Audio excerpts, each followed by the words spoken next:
قرآن کی سورہ نمبر 93 آیت نمبر 1 سے 9 میں سورہ والضحیٰ آتی ہے، اور آج ہم لوگ سورہ والضحیٰ کی باطنی تشریح جانیں گے، اور ایسے ہی ویڈیو پہ آج ہم ریئیکشن دینے جا رہے ہیں جس میں سورہ والضحیٰ کی باطنی تشریح بتائی گئی ہے۔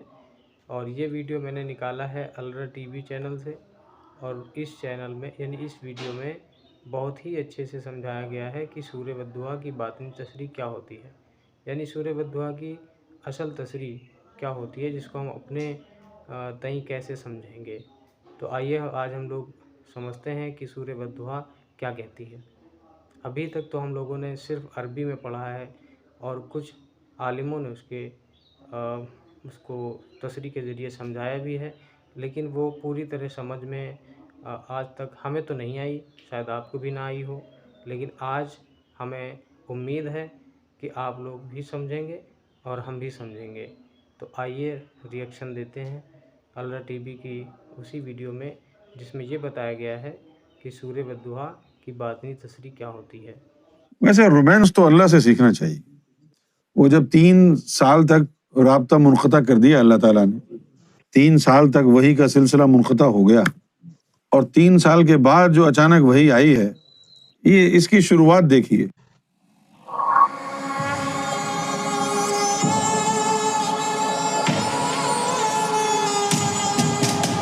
وَالضُّحَىٰ، یہ کہتے ہیں روشنی کو۔ اب یہ بلب کی ادھر ادھر کی روشنی کی بات تھوڑی ہو رہی ہے۔ وہ کون سی روشنی کی بات ہو رہی ہے؟ وہ ہو رہی ہے بات چہرہ مصطفیٰ کی۔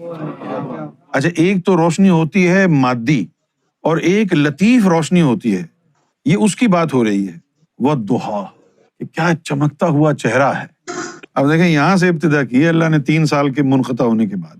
وَالضُّحَىٰ، اور وَاللَّيْلِ اِذَا سَجَىٰ، اور پھر جب آپ اپنی زلفیں لہرائیں اور اندھیرا ہو جائے۔ واللیل، لیل تو کہتے ہیں نا رات کو، عربی زبان میں لیلا، لیلا سے مراد کیا ہے؟ رات یا اندھیرا۔ تو واللیل اذا سجا، اور جب آپ اپنی زلفیں لہرائیں، سجا اور اندھیرا ہو جائے۔ اور اس کے بعد اب یہ دیکھیے، اب کیا خوبصورت الفاظ ہیں۔ یہ معراج ہے رومانٹسزم کی۔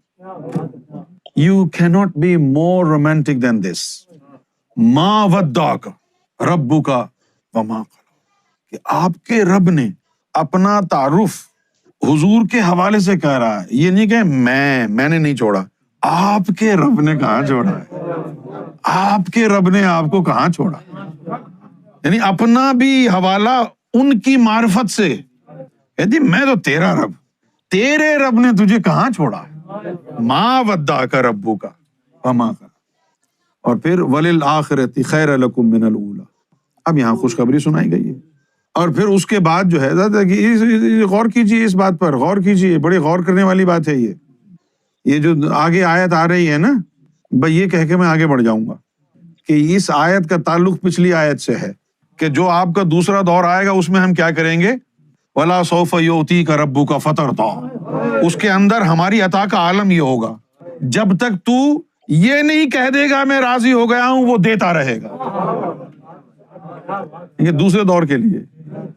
آپ پوچھیں اس دور کے لیے کیسے ہو سکتی ہے؟ وہ تو 11 آدمیوں کو اس میں ذات ملا تھا۔ یہ آیت وہاں کیسے فٹ ہوتی ہے؟ وَلَا سَوْفَ يُعْطِيكَ رَبُّكَ فَتَرْضَىٰ، 11 آدمیوں کو ملا صرف۔ اور یہ جو دوسرا دور آیا، اس میں جو بھی آ جائے، یہ ذہن میں رہے کہ اس کا چوتھی آیت کا تیسری آیت سے تعلق ہے۔ کون سی آیت سے؟ وَلِلْآخِرَةُ خَيْرٌ لَكَ مِّنَ الْأُولَىٰ، اور اس کے بعد جب دوسری دفعہ دوسرا جو دور آئے گا اس میں کیا ہوگا؟ مستقبل کا ذکر ہو رہا ہے۔ وَلَا سَوْفَ، مستقبل کا ذکر ہے کہ مستقبل میں یعطیک، آپ کو عطا کرے گا، ربک، آپ کا رب کب تک عطا کرے گا؟ فا لگتا ہے مستقبل کے لیے، فترضیٰ، جب تک تیری رضا حاصل نہ کر لے تیرا رب۔ ہائے ہائے ہائے، یعنی رب یہاں کہہ رہا ہے کہ اے محمد صلی اللہ علیہ وسلم، میں تیری رضا کا متلاشی ہوں۔ وَلَا سَوْفَ يُعْطِيكَ رَبُّكَ فَتَرْضَىٰ، جب تک آپ راضی نہیں ہوں گے وہ دیتا جائے گا، اس کی عطا ختم نہیں ہوگی۔ جب تک آپ راضی نہ ہو جائیں. بڑی اچھی آیت ہے، لیکن آگے جا کے دکھ ہوتا ہے کہ لوگ اس کو سمجھ نہیں پائے. اگر آپ لوگ تیار ہوں تو میں ایک باریک نقطہ جو ہے بیان کرنا چاہتا ہوں، اور نیک نیتی کی بنیاد پر اس کو سنیے اور اس کو دل کے اوپر لکھ لیں. یہ جو باریک ایک نقطہ ہے، بڑی ہمت کے ساتھ آپ نے سننا ہے. الم یجد کا یتیما، کیا ہم نے آپ کو یتیم نہیں پایا اور سرپرستی کی؟ اب یہ زومانی کب ہوا؟ یہ زومانی اس وقت ہوا جب باطن اور ظاہر کے حالات ایک جیسے ہو گئے. یہاں پر میں بہت ایک باریک بات بیان کروں گا. اس باریک بات کو بیان کرنے سے پہلے جو ہے یہ تمہید باندھی جا رہی ہے تاکہ وہ نقطہ آپ کے دماغ میں، دل میں گھر کر جائے. ظاہر میں یتیم کیا ہوتا ہے کہ یتیم اس کو کہتے ہیں جس کا کوئی گارڈین نہ ہو. ہم تو یہ سمجھتے ہیں نا کہ ایدا پیو مر گیا ہے یتیم، یہی کہتے ہیں نا. تو یہ نہیں ہے اس کا مطلب. اچھا ہوتا تو وہی ہے، اگر کسی کا باپ مر جائے تو وہ یتیم کہلاتا ہے، لیکن مرے نہ کہیں اور چلا جائے پھر بھی یتیم ہے کیونکہ گارڈین نہیں ہے. تو ظاہر میں یہ ہوا کہ حضرت عبداللہ کا انتقال ہو گیا آپ کے پیدائش سے پہلے ہی، تو ظاہری طور پر یتیم کہلائے. لیکن یہاں مراد یہ نہیں ہے، یہ کوئی اتنی بڑی بات نہیں ہے کہ بھائی حضور یتیم تھے تو آدم علیہ السلام کو تو ماں بھی نہیں تھی نہ باپ تھا، ان کے اوپر تو نہیں کہا آپ نے کہ بھائی آپ ڈبل یتیم ہو. بھائی ان کے تو والد صاحب ہی نہیں تھے نا، تو آپ کہہ رہے ہیں جی ہم نے تو یتیم پایا اور آپ کو پناہ دی. تو آدم صفی اللہ کے نہ ماں تھی نہ باپ تھا، وہ کون تھے؟ عیسیٰ علیہ الصلوۃ والسلام کے تو باپ ہی نہیں تھا. تو کہیں بائبل میں لکھا ہے کہ یو ور یتیم اینڈ آئی سپورٹڈ یو؟ نہیں. تو یہ کون سا یتیم ہے؟ یہ باطنی یتیم ہے. باطنی یتیم کیا ہوتا ہے؟ دیکھیے ذرا غور کیجئے، میری طرف دیکھیے. جبریل کا کام قرآن وحی لے کے آنا ہے. جبریل طریقت کا استاد نہیں ہے. تو آپ کا جو روحانی سفر شروع ہوا تھا 7 سال کی عمر میں، جبریل کو بھیجا کہ جاؤ اور طفل نوری حضور کے قلب میں داخل کر دو. تو انہوں نے تو طفل نوری قلب میں داخل کیا اور کچھ نہیں کیا. روایتوں میں آیا ہے کہ وہ آئے اور انہوں نے حضور کا قلب سینے سے نکالا اور اس کو جو کہے جاتے ہیں لفظ اس کو جو ہے پیوریفائی کیا اور پھر اس کے اندر طفل نوری داخل کیا. طفل نوری نہیں کچھ داخل کیا، یہ تو ہمیں سرکار نے بتایا کہ طفل نوری داخل کیا. اچھا جب طفل نوری داخل کر دیا تو اس کے داخل ہونے کے بعد خود بخود دل میں حضور کے اللہ اللہ شروع ہو گئی. خود بخود اللہ اللہ شروع ہو گئی. اب وہ جو اللہ اللہ شروع ہو گئی تو یہ جو چیز تھی نبی پاک صلی اللہ علیہ وآلہ وسلم کے وجود مبارک میں، یہ اللہ کا نور تھا، ذکر اللہ سے جو بن رہا تھا. اور جیسے جیسے آپ کی عمر بڑھتی گئی وہ چیز جو تھی اندر طفل نوری وہ حاوی ہوتا گیا. اور پھر ایک وقت یہ آیا کہ آپ جو ہے آہستہ آہستہ تنہائی پسند ہوتے گئے اور وقتاً فوقتاً آپ غار ہرا چلے جاتے. غار ہرا اور کئی دن کے لیے چلے جاتے، کئی ہفتوں کے لیے چلے جاتے اور وہاں پر آپ ذکر میں مشغول رہتے.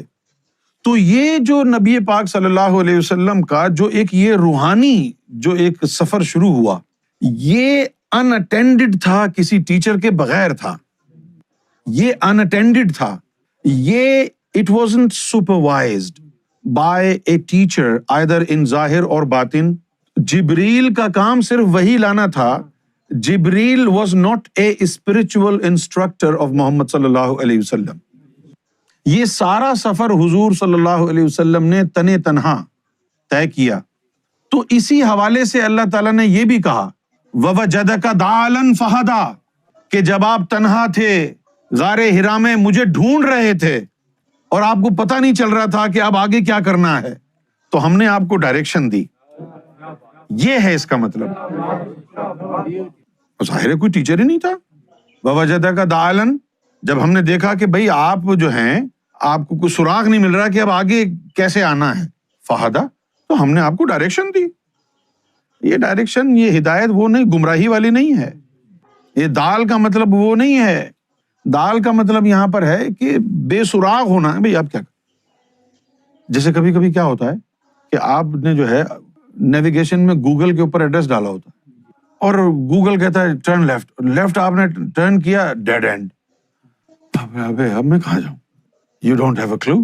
تو اس طرح کی ایک سچویشن تھی کہ اب کیا کریں روحانیت میں، اب کیا کریں؟ کیونکہ اندر جو چیز تھی وہ باتیں کرتی تھی، اس سے آوازیں آتی تھیں، تو پتہ نہیں چل رہا تھا کہ یہ کیا ہے. اور حضور صلی اللہ علیہ وسلم کا مزاج مبارک یہ تھا کہ جس زمانے میں حضور وہاں تشریف فرما ہوئے تو عرب کا کلچر یہ تھا کہ وہاں پر لوگ جو تھے وہ آہن ہوا کرتے تھے. تو وہ کیا کرتے تھے، وہ جنات کو قابو میں کرتے تھے، اور کچھ لوگوں کے اوپر جن جو ہے وہ سوار ہوتا تھا. تو جو یہ طفل نوری کی جو باتیں اور اس کا ہیولا جو حضور کے سامنے آتا حضور کی صورت میں، تو حضور اس سے پریشان ہو جاتے کہ یہ کیا ہو رہا ہے میرے ساتھ، میں باہر کیوں کھڑا ہوں، میں تو یہ ہوں، تو میں باہر کیوں کھڑا ہوں، یہ کون ہے، کوئی جن تو نہیں ہے. تو اس میں جو ہے تھوڑا سا تو پریشان رہتے. اچھا اب کوئی اور تو تھا نہیں، وہ حضور کے اندر سے ہی باہر آتا، طفل نوری آپ کا اپنے اندر سے ہی باہر آتا. تو طفل نوری کی حد تک تو حضور جو ہے تھوڑا سا وذوق ہے، لیکن خیال آتا تھا پتہ نہیں کیا ہے یہ. اور آپ کو اس بات سے بڑی چڑ تھی جنات والی کہانی سے، وہ جو کاہن وغیرہ پھرتے تھے نا، ان سے آپ کو بڑی سخت چڑ تھی. یہ جو کاہن ہے، اس کے اوپر جن سوار ہے، یہ جن بول رہا ہے، ان باتوں سے بڑی چڑ تھی. اور آپ کو یہی چیز جو ہے نا ستا رہی تھی کہ یہ میرے اندر جو پتہ نہیں کیا چیز آ گئی ہے، کہیں یہ کوئی جن نہ ہو، یہ پریشان کر رہی تھی بات. اور پھر اچانک جو ہے وہ ایک دن جبریل آ گیا اور اس نے پہلی آیت نازل کر دی، آواز آئی، تو اس کو دیکھ کے پھر حضور اور زیادہ پریشانی، پتہ نہیں یار یہ کون آ گیا. تو یہ تمام چیزیں حضور کو بھلا دی گئی تھیں. ایسا نہیں تھا کہ حضور کو پتہ نہیں تھی، حضور کو بھلا دی گئی تھی کہ یہ کیا ہیں. ورنہ حضور کا فرمان بعد میں یہ آیا کہ میں اس دنیا میں آنے سے پہلے بھی نبی تھا. ایسا کیسے ہو سکتا ہے کہ حضور کو کچھ نہ پتا ہوتا اور نبی بھی ہوتے. تو اب یہ بات صادق آتی ہے کہ بھلا دی گئی تھی ان کو یہ باتیں، ورنہ تو وہ آنے سے پہلے بھی نبی تھے، سب کچھ پتا تھا ان کو، بھلا دی گئی تھی. تو پھر اب جب چیزیں کلیئر نہیں ہو رہی تھیں تو اس وقت جو ہے پھر اللہ تعالیٰ اسی حوالے سے فرما رہا ہے وَوَجَدَكَ ضَالًّا فَهَدَىٰ. اور پھر اللہ کی طرف سے ایک اسٹیٹمنٹ یہ بھی آیا ہے، دا ڈیوائن ISPR، اللہ کی طرف سے ایک اسٹیٹمنٹ یہ بھی آیا تھا کہ وہ جو 3 سال ہم نے ناغہ کیا وہ یہ تھا کہ حضور بہت زیادہ اس عرصے میں پریشان تھے، تو ہم نے تھوڑا سا بریک لگا لیا تاکہ جو ایموشنل رجیم ہے وہ نارمل سی کی طرف آ جائے. جو آپ سے بہت محبت کرتا ہے اور کبھی کبھی اکھڑا ہو تو اس کو جدائی میں ڈال دو. ایبسنس میکس دا ہارٹ گرو فونڈر، شاید یہ پروورب اللہ نے کہیں سے سن لی ہو، ایبسنس میکس دا ہارٹ گرو فونڈر. لہٰذا 3 سال کا گیپ دے دیا. اب وہ جو 3 سال کا گیپ ملا تو وہ جن والی کہانی اور یہ وہ سب چلی گئی. اچھا پھر وَوَجَدَكَ عَائِلًا فَأَغْنَىٰ. اب مجھے آپ یہ بتائیے کہ اگر اس کا مطلب ظاہری تھا تو 3 پتھر کیوں باندھے ہوئے تھے کہ ہم نے آپ کو غریب پایا تو ہم نے آپ کو مالدار کر دیا. کیا یہ دنیا کی دولت کی بات ہو رہی ہے؟ دنیا کی دولت کی بات نہیں ہو رہی ہے، یہ تو باطنی نعمتوں کی بات ہو رہی ہے. فَأَمَّا الْيَتِيمَ، تو پھر آپ کو بھی اگر کوئی بے مرشدہ ٹکر جائے، جستجو کا پکا ہو، ازلی مومن ہو، اس کا کوئی مرشد نہ ہو، ہماری تلاش میں بھٹک رہا ہو، فلا تقہر، تو یہ کہہ کے نہ جھٹلانا تیرا کوئی مرشد نہیں ہے، اس کو پناہ دے دینا. لیکن یہ دوسرے دور کے لیے جو ہو رہا ہے، اب یہ اس دوسرے دور کے لیے جو ہو رہا ہے کہ کوئی مرشد ہے یا نہیں، آ جاؤ.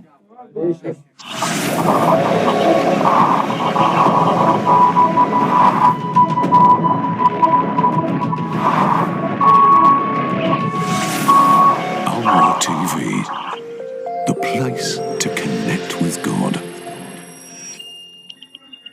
ہمیں امید ہے کہ آپ نے جب اس ویڈیو کو دیکھا ہوگا تو کوئی بھی ایسی چیز نہیں بچی ہوگی جو آپ کی سمجھ میں نہ آئی ہو، کیونکہ الرا ٹی وی پہ میں نے جتنے بھی ویڈیو دیکھے ہیں اس میں صوفی ماسٹر سیدی یونس الگوہر جی، انہوں نے بہت ہی اچھے سے ہر ایک چیز بتائی ہے جو کسی کو بھی سمجھ میں آ سکتی ہے.